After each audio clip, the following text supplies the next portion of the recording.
They say family always protects you, but mine protected the person who tried to end my life. It started as another one of Sophie's moods, and ended with me lying at the bottom of the stairs, blood running down my neck, and my parents saying, "Oh, stop exaggerating. Lena, she didn't mean it." That moment changed everything, because I realized the people I loved most had never truly seen me, or her. Before we go deeper, let me introduce the people who shaped this story. My name is Lena Carter. I'm 28 years old, a registered nurse, and the quiet one in a family that doesn't know what silence means.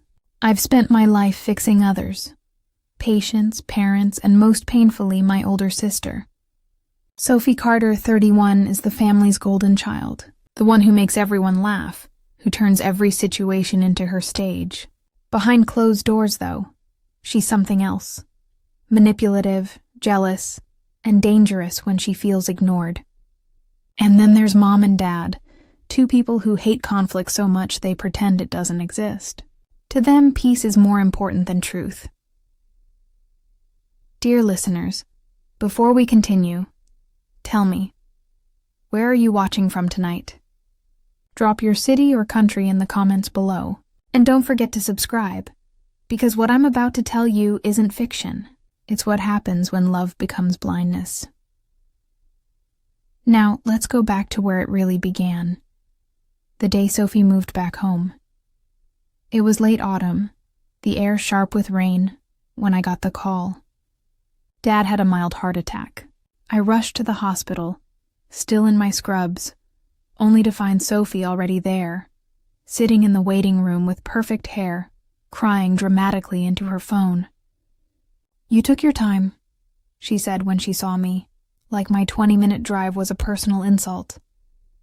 I ignored her. I always did. When Dad came home from the hospital, the doctor said he needed help. So of course Mom decided Sophie and I would both stay at the house. "Just like old times," she said, smiling. She had no idea what she was inviting back into my life. At first, Sophie played nice. She helped with groceries, cooked a few dinners, and made sure everyone saw her do it. But it didn't take long before the old pattern slipped back. She'd make jokes about my job. "You're just a nurse, Lena, not a doctor." She'd laugh, and Mom would laugh too, just to keep the peace. But what really hurt wasn't the words. It was how normal it all felt. I had spent years pretending her cruelty was harmless. That's what families teach you, isn't it? To swallow the pain quietly. Because she's your sister. Things started to shift the week Mom told Sophie she was proud of me. For once. I had been promoted at the hospital to head nurse. It wasn't a big title, but it meant something to me. At dinner that night, Mom said, "We're all so proud of you, honey." Sophie's smile froze. She raised her glass and said, "Wow, finally the invisible daughter gets noticed." Dad chuckled awkwardly, thinking it was a joke. But her eyes told another story. After that night, the tension in the house became something you could taste. She started picking at everything I did. If I made soup for Dad, she'd complain it was too salty. If I cleaned the kitchen, she'd say I was trying to show off. Once I found my hospital ID missing from my bag, later discovered it in the trash. I knew she did it, but when I confronted her, she just smirked.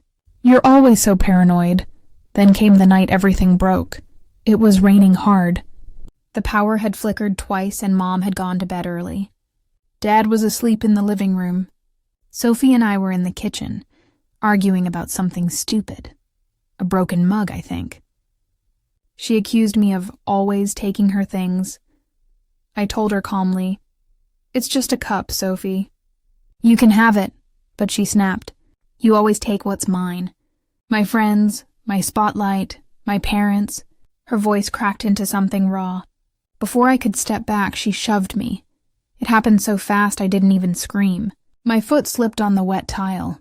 I remember the sound, the sharp crack of my skull against the stairs. And then black. When I woke up, I was in the hospital, head bandaged, wrist bruised, dizzy from painkillers. Mom was sitting beside me holding my hand. Her eyes were red. "You scared us," she said softly. "Sophie told us you fell." I tried to speak, but my throat felt like sandpaper. "She pushed me," I whispered. Mom froze, then sighed. "Lena, don't start this again. You girls always exaggerate. Exaggerate." The word felt like poison.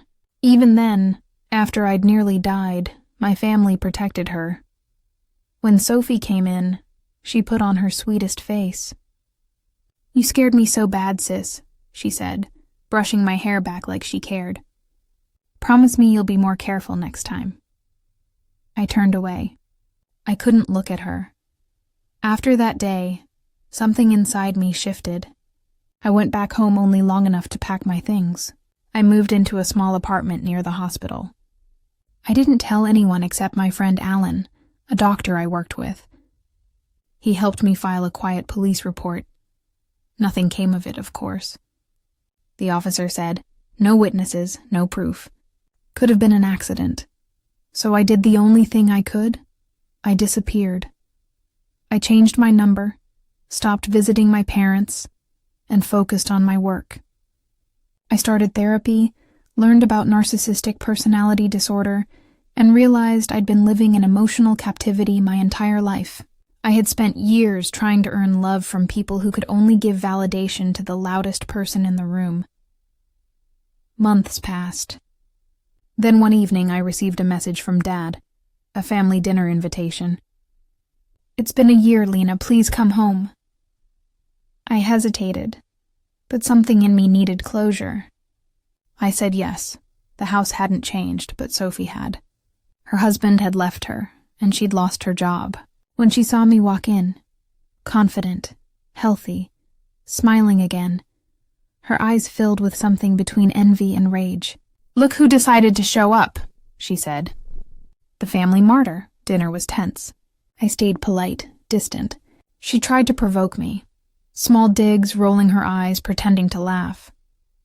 I ignored her. But near the end of the evening, she poured herself too much wine. That's when she said it, loud enough for everyone to hear. "Maybe if I'd pushed harder, you wouldn't have come back." The room went silent. My mother dropped her fork. My father's face went pale. Everyone froze as Sophie laughed nervously. "Oh, come on, it's a joke," she said, but her voice cracked. The mask slipped, and for the first time in years, my parents saw what I had seen all along. I didn't say a word. I just stood up, placed my napkin on the table, and walked out. The truth had finally spoken for itself. That night, my phone buzzed non-stop.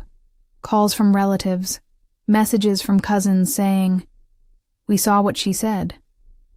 "Are you okay?" One cousin had recorded the whole thing.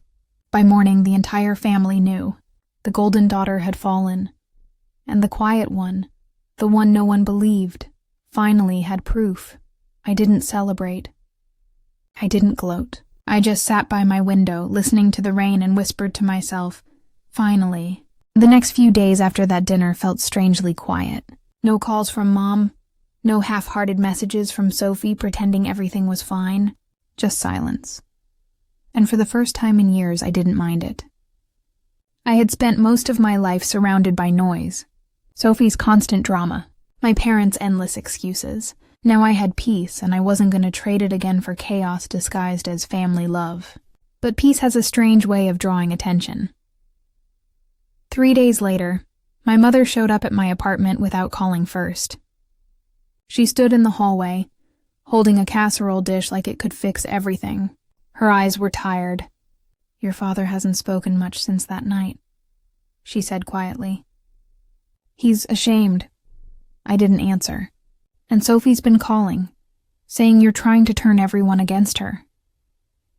That almost made me laugh. The irony was unbearable. "I don't have to turn anyone against her, Mom," I said softly. She did that herself. Mom sighed and looked down at her hands. I think, deep down, she didn't mean it. That line, she didn't mean it. The family's favorite excuse. "She meant every word, Mom," I said. You just never wanted to believe it. I wasn't angry anymore. Just tired. Mom wiped her eyes and said, "She's not doing well. Her husband took the kids and moved out. Maybe she's finally realizing what she's done." I stayed silent, because I knew what came next. "She needs help, Lena. Maybe you could—" "No," I said, calm but firm. "I've spent my whole life helping her. I'm done." After Mom left, I sat by the window, watching the city lights fade into the evening. For the first time, I understood that walking away isn't cruelty. Sometimes it's the only form of survival. Months passed. I focused on work, on therapy, on building something that felt like a life again. I started volunteering at a trauma support group for women who'd experienced emotional abuse. I never shared my own story, not at first, but listening to theirs felt like looking into mirrors. Different faces, same wounds. I realized that narcissistic abuse wasn't rare. It was just hidden under layers of denial, humor, and silence. Then one afternoon, almost 6 months after that dinner, I got a call from a number I didn't recognize. It was my father. His voice was low. "Your sister's in the hospital," he said. "She took some pills. She's stable, but not well." I didn't say anything for a long time. My first instinct wasn't pity. It was confusion. I wanted to feel sympathy, but the truth is I felt numb. I went anyway. Not for her, but for myself. Maybe to make sure the chapter really ended.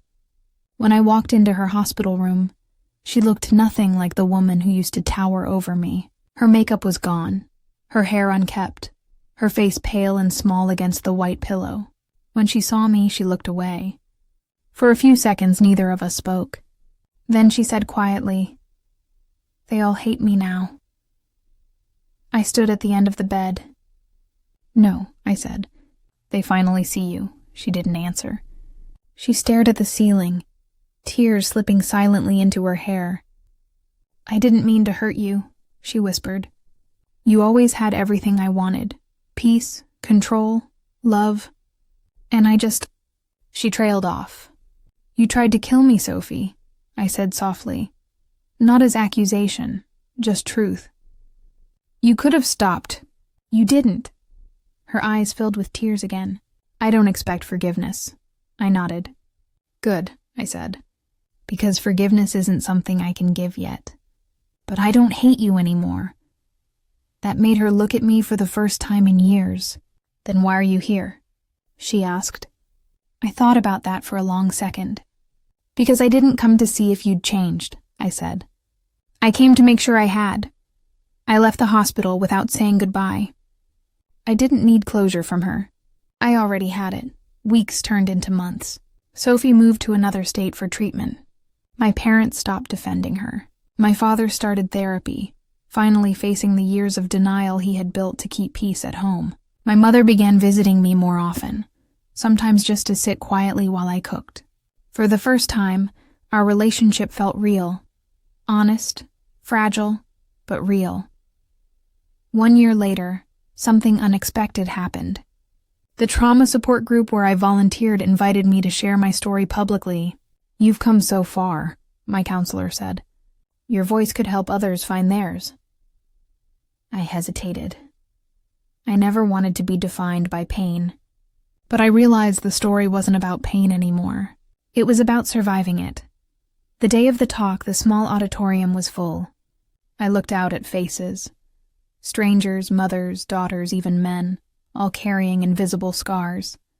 When it was my turn, I stepped up to the microphone and said, "My name is Lena, and for most of my life, I thought family love meant silence. I was wrong. Love without respect isn't love, it's control." I told them everything, not in anger, but in truth. When I finished, the room was quiet. Not awkward quiet, but the kind that happens when words land where they need to. A woman in the front row wiped her eyes. A man in the back nodded slowly. That moment felt like breathing for the first time after years underwater. Later that night, as I was walking home, my phone buzzed with a text from an unknown number. It was Sophie. I saw your talk online. You're brave, she wrote. Then another message.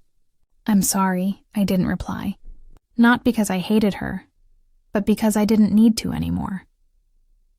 I stood under the streetlight, cold wind brushing against my face, and realized that the story that began with a shove down the stairs had ended with something else entirely. Strength. For years, I thought my family's silence was my punishment, but now I know it was my training. It taught me to listen, to understand, to survive, and finally, to speak. So if you're listening tonight, maybe from your own quiet room, wondering if your pain is real, it is. And maybe one day, the world will finally see what you've been living through. But until then, don't wait for them to believe you. Save yourself first. Because sometimes survival isn't about fighting back. It's about walking away and never looking over your shoulder again.